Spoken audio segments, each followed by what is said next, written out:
Today it is the second class of surface chemistry, and I have to teach you today something more about the term adsorption. All of you know that class 12 result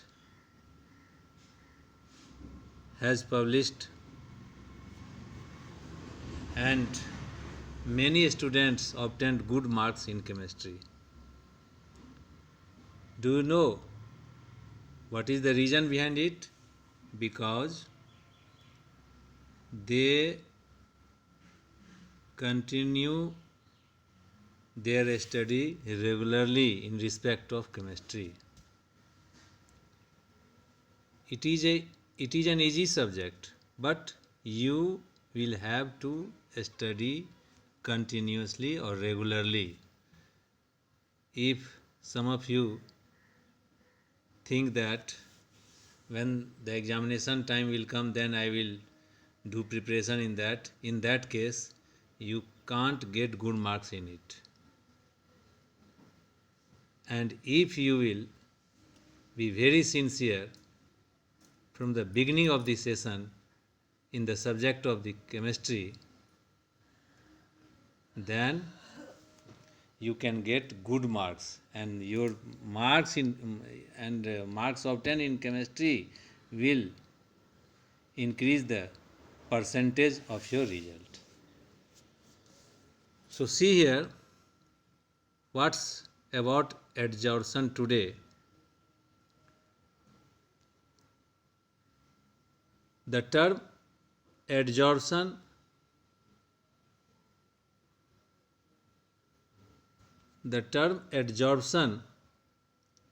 and absorption are different. Adsorption is a phenomenon in which there is higher concentration of another substance on the surface than in the bulk. On the other hand, absorption is a phenomena. Absorption is a phenomenon in which the molecules of a substance are uniformly distributed throughout the body of other substance. The distinction between adsorption and absorption can be made by taking the example of water vapor. When silica gel is placed in the environment of water, it adsorbs the water vapor as shown in the figure given below. So here there is a diagram in which one diagram shows about the adsorption and other shows about the absorption. B for book and D for dog. Adsorption here, adsorption. This is absorption. So in both cases, water vapor is the adsorbate here, and silica gel is adsorbent in this case, and calcium chloride is adsorbent in this case, and water vapor is adsorbate for both the cases here. Silica gel adsorbs water vapor while anhydrous CaCl2 absorbs water. So these diagrams, with the help of this diagram, you can be very clear about the adsorption and absorption. Now in the second page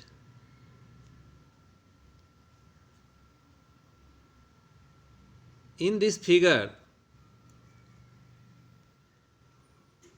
the water vapors are present in high concentration at the surface of silica gel. On the other hand, when anhydrous CaCl2 is placed in the environment of water, it absorbs water vapors uniformly. The water vapors uniformly get distributed. The water vapor uniformly gets distributed throughout the body of calcium chloride as shown in the figure. Thus, silica gel adsorbs water vapor while anhydrous calcium chloride absorbs water. So, this is the basic difference between adsorbs and absorbs. Once again, I am telling you here, silica gel adsorbs water vapor while anhydrous CaCl2 absorbs water. Hence, we can say that adsorption is a surface phenomenon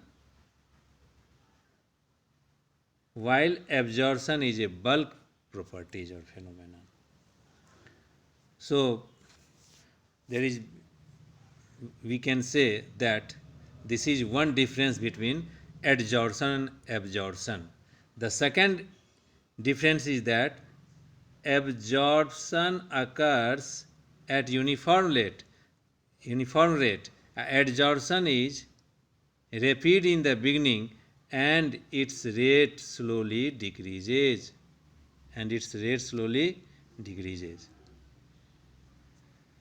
Now, the concentration is the third difference. The concentration is the same throughout the material. In case of absorption, the concentration is the same throughout the material.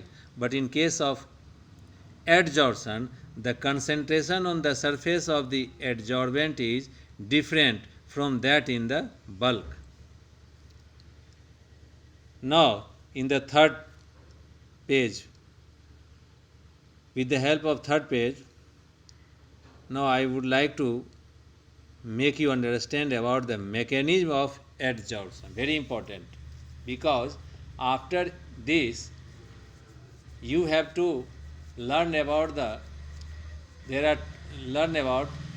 two types of adsorption. One is physical adsorption and other is chemical adsorption. But before this, mechanism of adsorption is very important for you. What happens in adsorption? So see here, adsorption is a surface phenomenon.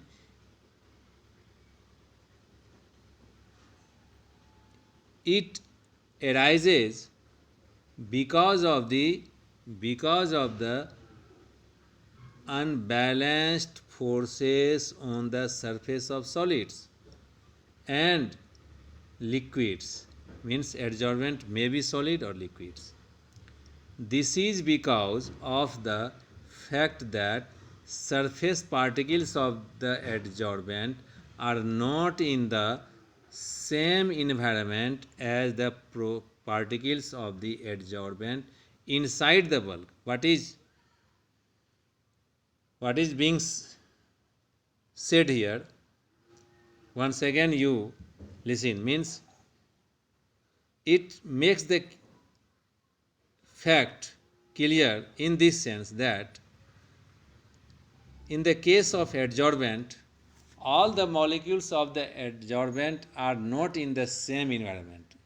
I mean to say that the particles which are lying at the surface of the adsorbent, they experience force of attraction only from the particles which lie just below them, and the particles which are lying inside the body of adsorbent, they experience force of attraction from all sides. So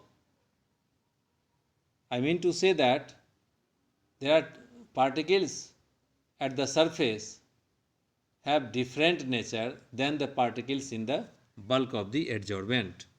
See here. This is because why it is different? This is because of the fact that surface particles of the adsorbent are not in the same environment as the particles of the adsorbent inside the bulk. If we consider a solid, it is observed that molecules present in the bulk of the solid is being uniformly attracted from all sides by the neighboring molecules. As a result, there is no net pull on these molecules. However, a molecule which lies near the surface is being attracted only by molecules below it, as there are no molecules above it. Now, with the help of fourth page, you will become very clear about the mechanism of adsorption here. Therefore, surface molecules experience a resultant downward attractive force within the solid, which is clear from the following figure. See the figure.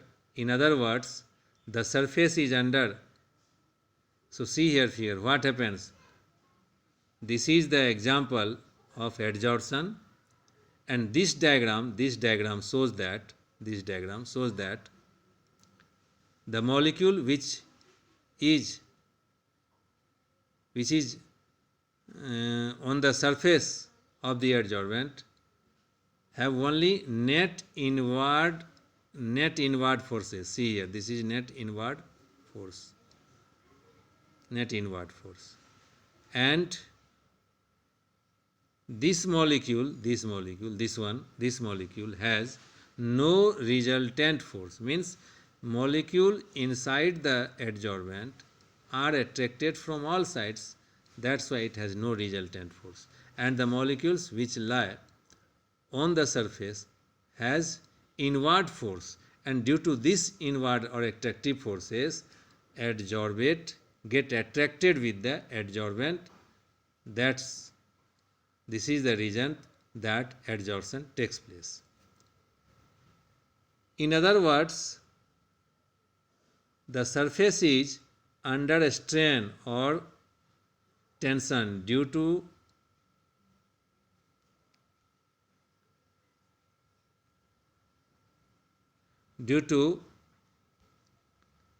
unbalanced force. As a result, the surface of the solid or liquid tends to satisfy their residual forces by attracting and retaining the molecules of this species when brought in contact with them. Residual force means बचा हुआ force, अवशेष, जो force की फिर दूसरे से balance नहीं होता है, that is known as residual force. Thus, the unbalanced forces of the adsorbent are responsible for attracting the adsorbate particles on its surface, resulting adsorption. So this is the cause of adsorption. The residual force causes adsorption. Thus, what happens? Once again, I am reading it. Thus, the unbalanced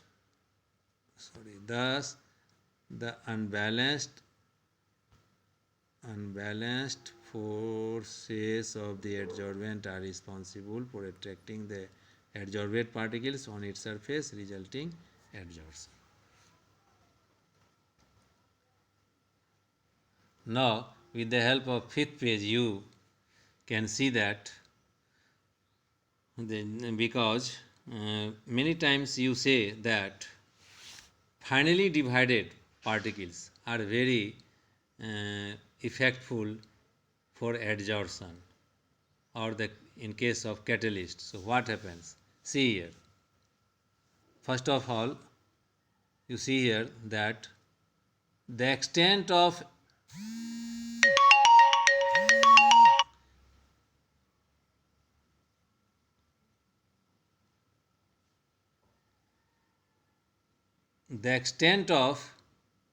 adsorption increases with the increase of surface area per unit mass.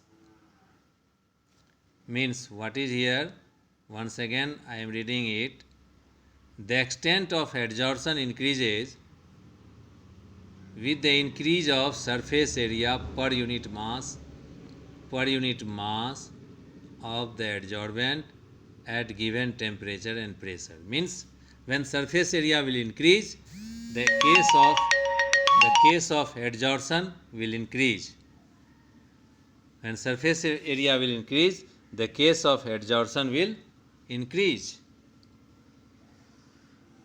Moreover, when a solid substance is broken into two or more pieces, new surfaces form. That is, the number of the unbalanced forces becomes more.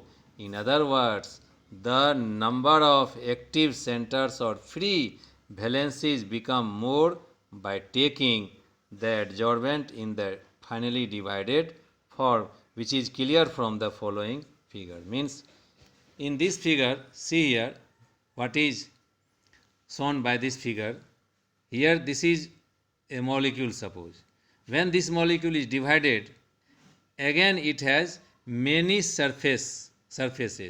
Here is one surface, means dotted line shows the free valency. 1, 2,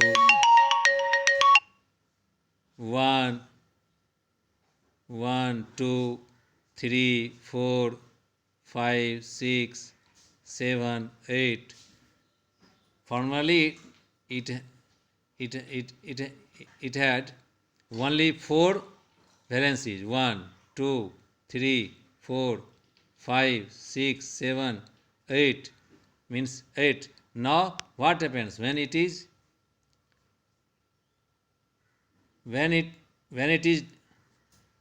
divided?